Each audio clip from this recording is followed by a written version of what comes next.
Tegas, Hotman Paris Hutapea mengultimatum Menteri Hak Asasi Manusia Natalius Pigai agar tidak menjadi penjamin penangguhan penahanan atas ketujuh tersangka dalam kasus intoleransi beragama di Kecamatan Cidahu, Sukabumi, Jawa Barat.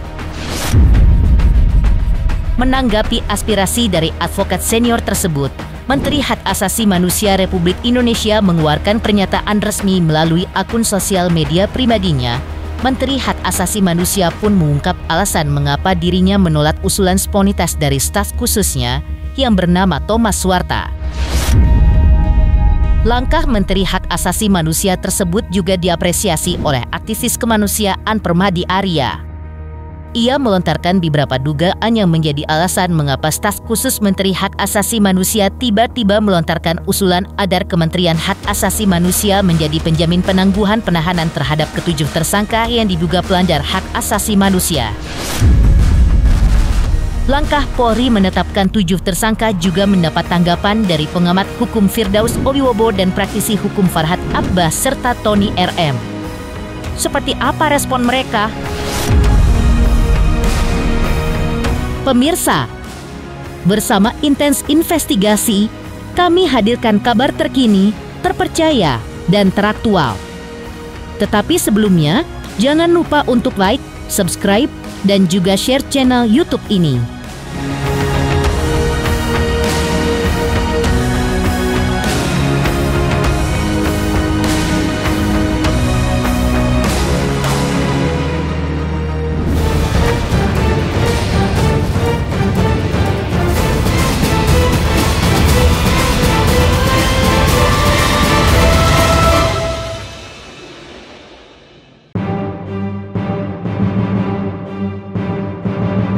Kisruh yang muncul sebagai buntut kasus intoleransi beragama yang terjadi di Cidahu, Sukabumi, Jawa Barat.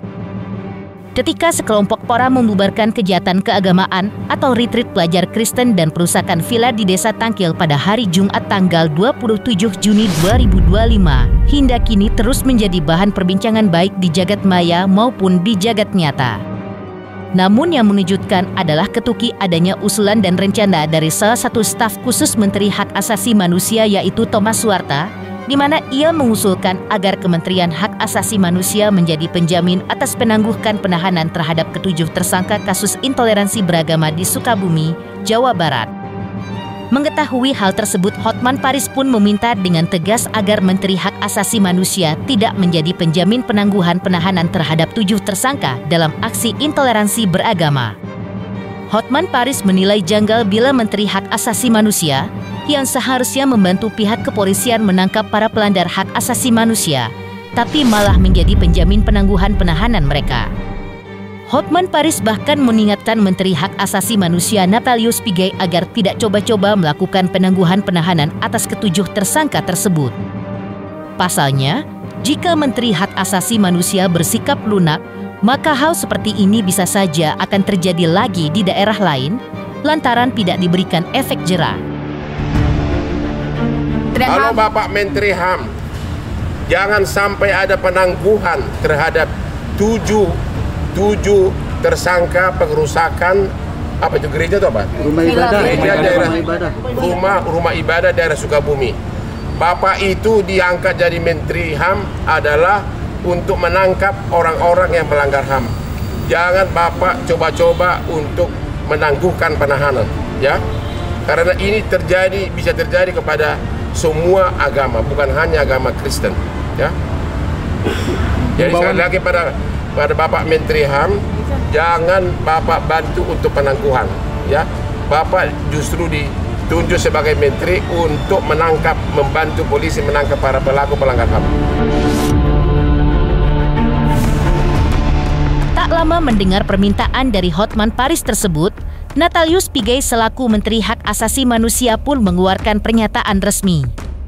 Melalui akun sosial media pribadinya, Menteri Hak Asasi Manusia salah satunya mengatakan bahwa dirinya selaku Menteri Hak Asasi Manusia Republik Indonesia tidak akan menindaklanjuti usulan spontanitas dari staf khususnya yang bernama Thomas S. Suarta. Pasalnya, jika ia kabulkan maka hal itu akan mencederai rasa keadilan bagi pihak korban. Sebagai Menteri Hak Asasi Manusia Republik Indonesia, saya tidak akan menindaklanjuti usulan spontanitas Thomas S. Suarta, staf khusus Menteri Hak Asasi Manusia, karena itu mencederai perasaan ketidakadilan bagi pihak korban. Tindakan yang bertentangan dengan hukum adalah perbuatan dari individu atau personal bertentangan dengan Pancasila. Sampai saat ini, kami belum mengeluarkan surat atau sikap resmi dari kementerian karena sedang menunggu laporan dari Kanwil Jawa Barat. Demikian untuk menjadi perhatian. Mengetahui bahwa Menteri Hak Asasi Manusia Natalius Pigai menolak mentah-mentah usulan dari staf khusus Menteri Hak Asasi Manusia, maka aktivis kemanusiaan yang bernama Permadi Arya pun mengapresiasi keputusan Menteri Hak Asasi Manusia tersebut. Di matanya, keputusan Menteri Hak Asasi Manusia tersebut sangat waras, top, bahkan diacungi jempol. Pasalnya, Kementerian Hak Asasi Manusia tidak mengakomodir usulan staf khusus Menteri Hak Asasi Manusia Thomas Suarta agar Kementerian Hak Asasi Manusia menjadi penjamin penangguhan penahanan terhadap 7 tersangka. Lalu kemarin meskipun sempat ada polemik pro kontra, tapi pada akhirnya Kementerian Hak Asasi Manusia melakukan keputusan yang benar, keputusan yang waras. Alhamdulillah, Pak Menteri top, mikirnya masih waras. Dia melakukan, mengambil keputusan yang tepat dengan tidak mengakomodir usulan staf khususnya dan tidak menjadi penjamin untuk penangguhan penahanan. Artinya apa? Pelaku tetap ditahan. So far so good. Kalau menurut aku, so far so good. Bisa diacungin jempol. Itu memang beliau yang paling pertama mengecam keras. Dan kalau nggak salah, aku lihat di berita itu, setelah Pak Abraham Sriwijaya ada ini Jenderal Senior, Jenderal Purnawirawan Endro Priyono juga mengungkapkan penyesalan atas keputusan tersebut, dan beliau menyatakan bahwa pelaku ini harusnya dihukum berat, bukannya dibebaskan gitu. Jadi karena mungkin karena banyak tokoh nasional juga yang berseberangan atau tidak setuju dengan usulan dari staf khusus itu, makanya mungkin itu memberikan tekanan kepada Pak Menteri untuk akhirnya tidak mengakomodir usulan dari staf khusus. Permadi Arya pun menduga alasan mengapa staf khusus Kementerian Hak Asasi Manusia tiba-tiba mengusulkan penangguhan penahanan terhadap 7 tersangka kasus intoleransi beragama di Cidahu, Jawa Barat. Permadi Arya pun mengungkapkan dugaannya mengapa staf khusus Kementerian Hak Asasi Manusia tiba-tiba memberikan usulan bahwa Kementerian Hak Asasi Manusia menjadi penjamin penangguhan penahanan terhadap 7 tersangka aksi intoleransi beragama di Sukabumi. Ia menduga selain staf khusus Thomas Suarta berada di bawah tekanan ketika menghadiri proses mediasi, juga ia diduga merasa iba dengan korban. Dan Permadi menduga pula bahwa usulan tersebut merupakan inisiatif pribadi dari staf khusus Menteri Hak Asasi Manusia.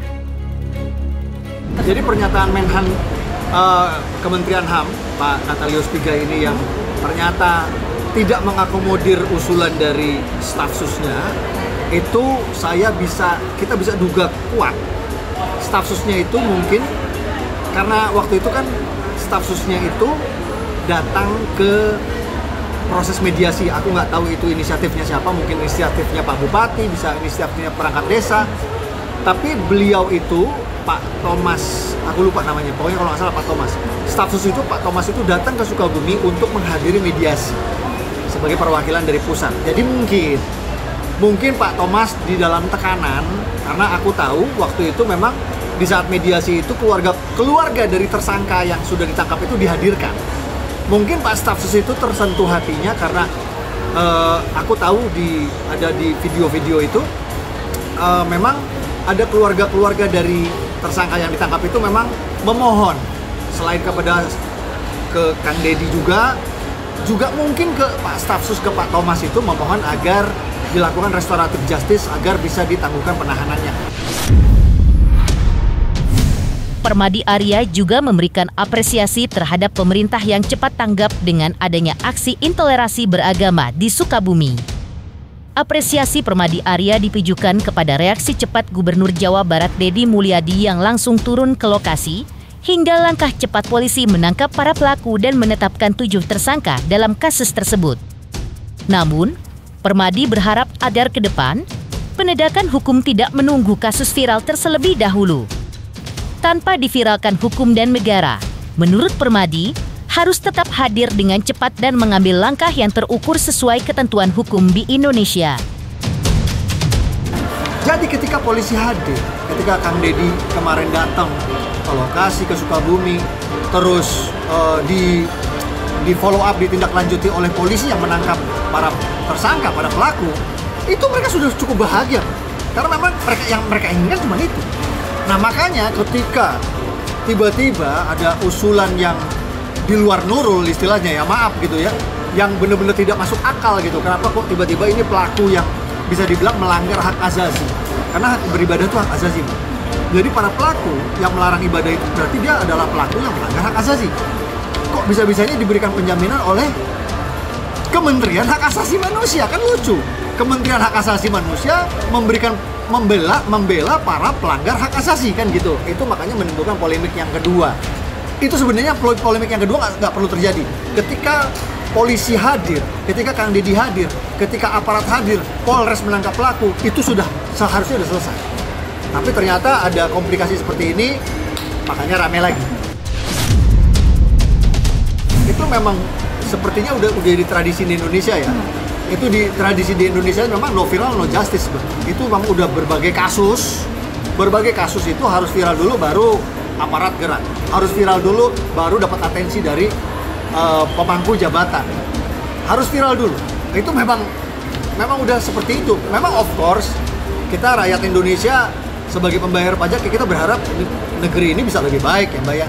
Tapi dengan situasi yang saat ini membutuhkan viral dulu untuk para pejabat memberikan atensi, membutuhkan viral dulu baru negara bisa hadir, ya oke lah, nggak apa-apa. Kalau memang kita sebagai netizen ini harus menjalankan tugas kita, memviralkan agar mendapat keadilan, oke, it's okay. Tapi ya moga-moga kita, of course kita berharap jangan selalu seperti ini gitu, harus ada perubahan. Karena seharusnya tanpa harus diviralkan, harusnya negara bisa hadir. Harusnya tanpa kami viralkan, harusnya hukum bisa ditegakkan. Tapi ya kalau memang harus kita viralkan dulu, negara baru gerak, ya wes, dengan senang hati kita viralkan. Mengejutkan. Hotman Paris minta Menteri Hak Asasi Manusia bersikap tegas, tidak menjamin penangguhan penahanan terhadap 7 orang tersangka kasus intoleransi beragama di Sukabumi, usai staf khusus Kementerian Hak Asasi Manusia mengusulkan Kementerian Hak Asasi Manusia sebagai penjamin penangguhan penahanan terhadap ke-7 tersangka. Lantas, seperti apa pula tanggapan pengamat hukum Firdaus Oiwobo dan Farhad Abbas ketika polisi sudah menetapkan 7 orang tersangka dalam kasus intoleransi beragama di Sukabumi tersebut? Selamat untuk intens investigasi karena sudah mencapai 3 juta subscribers di YouTube. Sukses selalu and all the best.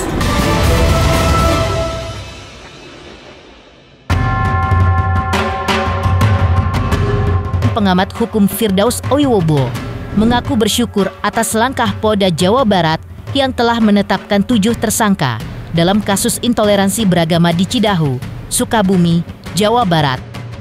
Firdaus sepakat bahwa pelaku intoleransi beragama harus disikat habis melalui proses hukum. Firdaus bahkan menegaskan bahwa negara tidak boleh takut terhadap para pelaku intoleransi beragama di Indonesia.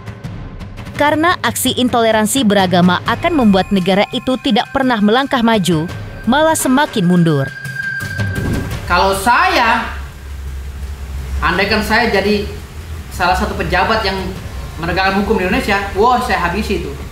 Pasti saya habisi. Saya nggak peduli dia labelnya mau Islam, mau Kristen, mau Hindu, mau Buddha. Kalau dia intoleran, kita sikat. Negara ini nggak boleh takut sama manusia-manusia intoleran. Kita sepakat menganut azas ideologi Pancasila dan Bhinneka Tunggal Ika sebagai bingkai persatuan dan kesatuan Republik Indonesia. Itu udah digariskan di dalam garis-garis besar haluan negara. Udah terstruktur di dalam hukum tata negara. Jadi kalau seandainya hari ini masih ada orang yang intoleran, cabut kewarganegaraannya. Atau diikat kakinya, dilempar ke laut, cari yang banyak hiunya. Atau yang banyak buayanya, dikasih makan buaya aja manusia kayak gitu. Karena manusia-manusia kayak gitu, ada manusia intoleran seperti itu, tidak akan maju negaranya, percaya sama saya. Firdaus pun berharap agar para pelaku, yaitu ketujuh tersangka aksi intoleransi beragama di Cidahu, Sukabumi, dihukum berat. Menurut Firdaus, kalau perlu para tersangka tersebut dicabut kewarganegaraannya. Alasannya, karena para tersangka tersebut merupakan pengkhianat bangsa, di mana sudah ada kesepakatan bersama yang sudah tertuang Undang-Undang Dasar 1945 pengakuan akan kebebasan beragama dan menjalankan ibadah menurut agama dan kepercayaannya.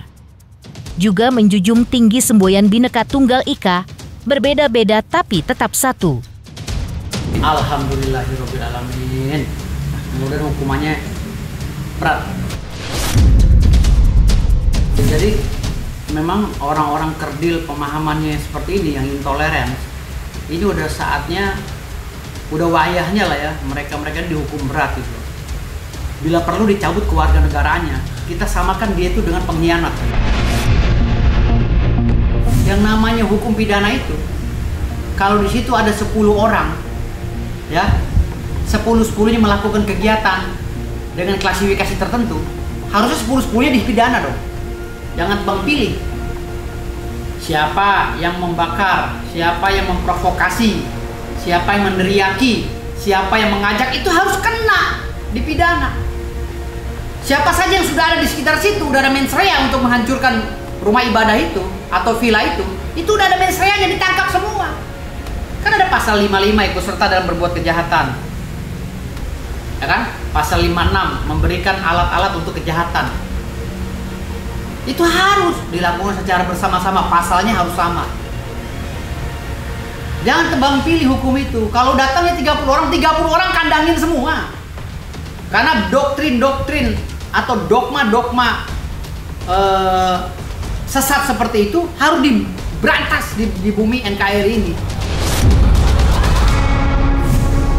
Sementara itu, praktisi hukum Farhad Abbas juga mengecam aksi intoleransi beragama di Cidahu, Sukabumi, Jawa Barat baru-baru ini. Farhad Abbas juga mengapresiasi langkah polisi yang telah menetapkan 7 orang tersangka dalam kasus intoleransi beragama di Indonesia tersebut. Farhad berharap agar ketujuh tersangka tersebut dihukum berat. Kata Farhad, bila perlu para tersangkanya dibuang ke Nusa Kambangan. Yang paling berat hukumannya, menurut Farhad Abbas adalah para provokator yang memicu aksi tersebut. Farhad Abbas menegaskan bahwa tidak ada alasan apapun untuk membenarkan aksi intoleransi beragama dan tindakan tersebut jelas merusak kerukunan umat beragama di Indonesia. Siapapun, agama apapun, selama intoleransi, proses, tidak ada alasan untuk mengintimidasi, merusak, persekusi, dan menghancurkan, bahkan membakar, itu tidak ada alasan. Itu mengacaukan Indonesia, menodai, melukai kerukunan antar agama. Dan itu jarang saya membela kalau intoleransi. Justru saya ingin, ya kalau namanya mendamaikan juga udah ada yang terluka sulit. Jadi salah satunya adalah hukum yang berat buat pelaku intoleransi. Jangankan pukul, teriak-teriak, hardik juga nggak bisa. Ya, karena di negara mayoritas ini intoleransi itu sering dilakukan sama mayoritas ke minoritas. Nah, jadi kalau sudah itu terjadi, pasti seluruh Indonesia akan marah.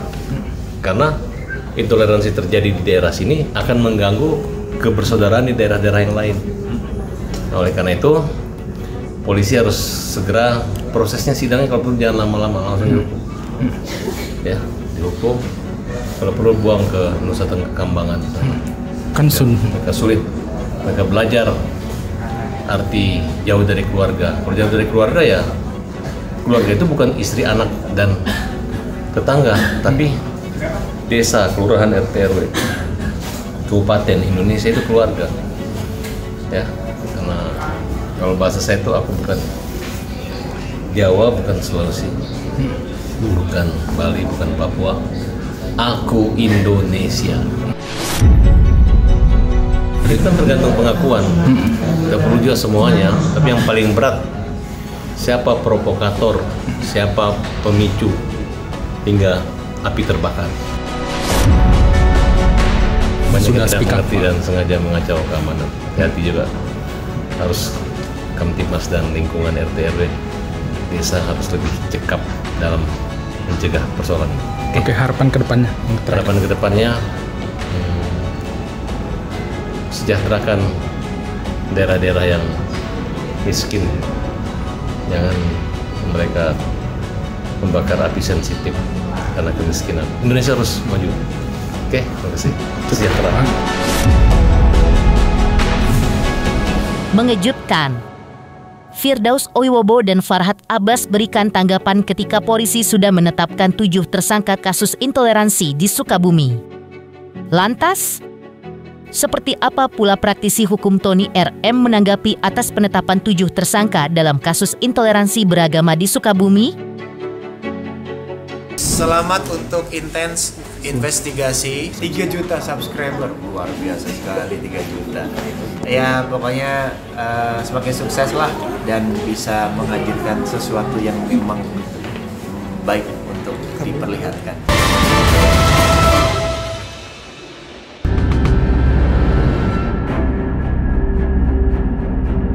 Praktisi hukum Tony RM memberikan tanggapannya atas langkah Polda Jawa Barat yang telah menetapkan 7 orang sebagai tersangka dalam kasus intoleransi beragama di Cidahu, Sukabumi, Jawa Barat, hingga ditahannya ke-7 tersangka tersebut.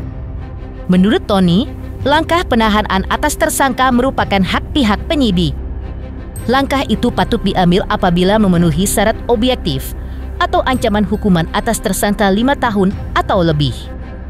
Terkait tersangka dalam kasus intoleransi beragama di Cidahu, Sukabumi, sudah memenuhi syarat tersebut karena tersangka dijerat pasal 170 terkait kekerasan secara bersama-sama atas orang atau barang atau pasal 406 KUHP terkait kerusakan terhadap barang.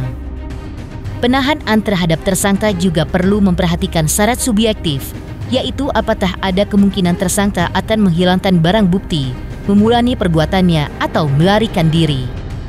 Terkait penangguhan penahanan atas tersangka itu merupakan hak dari pihak penyidik. Namun, menurut Tony, terkait kasus yang sudah menjadi sorotan publik, biasanya penyidik sulit memberikan penangguhan penahanan. Penangguhan penahanan biasanya hanya diberikan bila korban mau berdamai, artinya kasus akan berujung pada restoratif justice untuk mengabulkan atau tidaknya permohonan penangguhan penahanan. Penyidik juga perlu memperhatikan syarat-syarat subjektif tadi. Jadi, hak tersangka adalah mengajukan penangguhan penahanan, namun hak untuk mengabulkan atau tidaknya ada di tangan penyidik. Terkait kasus perusakan, ya, kalau saya baca dalam berita, ya, keterangan Kapolda Jawa Barat, Bapak Irjen Pol Rudi Setiawan, 7 tersangka yang dalam kasus dikenal oleh masyarakat intoleran, ya. Tetapi faktanya saya baca berita itu dari pernyataan Kapolda Jawa Barat, 7 tersangka ini dikenakan pasal 170 KUHP dan atau pasal 406 KUHP. Pasal 170 KUHP itu mengenai kekerasan secara bersama-sama terhadap orang dan barang. Ancaman hukumannya 5 tahun 6 bulan. Nah, kalau pasal 406 ini terkait perusakan, ya, perusakan terhadap barang sehingga barang itu tidak dapat dipakai lagi, dan ancaman hukumannya itu 2 tahun 8 bulan. Nah, kalau melihat pasal yang disangkakan, pasal 170 KUHP di mana ancaman hukumannya 5 tahun 6 bulan, maka penahanan yang dilakukan terhadap 7 tersangka itu menurut saya sudah memenuhi syarat formil.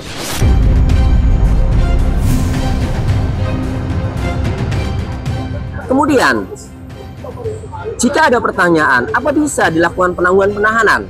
Karena selama ini banyak sekali ya di berita bahwa sedang diupayakan penangguhan penahanan dari Kementerian HAM. Oke. Kalau menurut saya, kalau kasus atau perkara yang sudah menjadi perhatian publik, sorotan publik, ya, menurut saya penyidik tidak akan berani melakukan penangguhan penahanan, kecuali ya,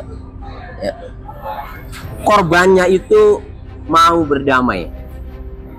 Jadi kalau korbannya mau berdamai, bisa saja prosesnya lanjut atau RJ ditangguhkan kan? Atau kalau proses atau RJ dibebaskan, selesai, restoratif justice. Tapi kalau prosesnya udah berdamai, kemudian prosesnya lanjut, bisa saja ditangguhkan. Toh korban tidak akan protes karena sudah berdamai. Jadi kalau sudah kasus sudah viral, sudah menjadi sorotan publik, maka untuk dapat ditangguhkan penahanan itu harus sepersetujuan atau harus ya menerima korbannya. Jangan sampai penyidik melakukan penangguhan penahanan, kemudian korbannya teriak pula, protes tidak terima, kok ditangguhkan, habis lagi penyidik kan.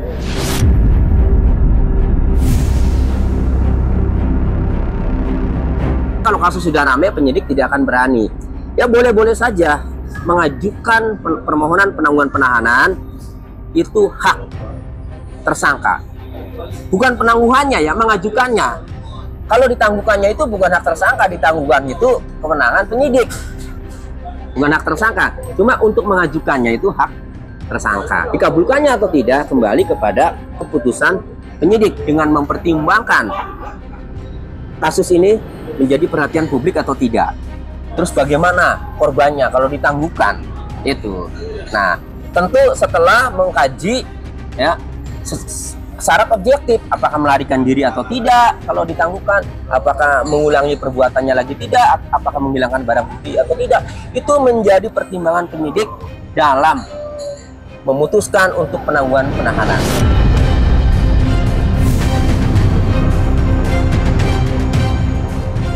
Pemirsa Intens Investigasi, jangan lupa saksikan terus Intens Investigasi.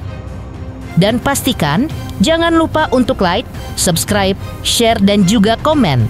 Dan terima kasih untuk kesetiaan pemirsa atas pencapaian 3 juta subscribers di channel Intens Investigasi.